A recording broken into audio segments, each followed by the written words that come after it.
So, you're looking into a TD everyday savings account and you're wondering, how much interest will I actually make?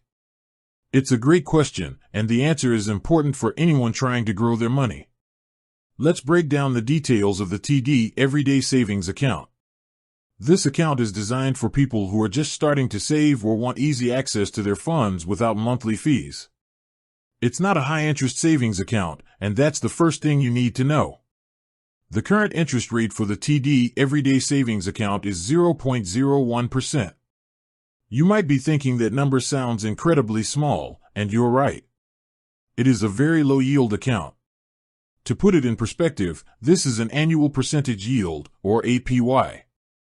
Now, how does that translate into actual dollars? Let's do a little math. If you have $1,000 in your account for an entire year, you would earn about 10 cents in interest. Yes, 10 cents.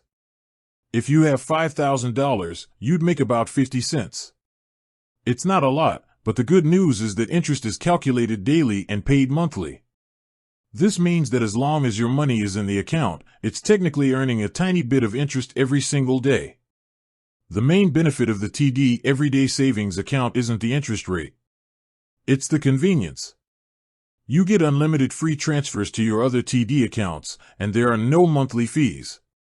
This makes it a great place to keep money you might need to access frequently, like an emergency fund or a short-term savings goal.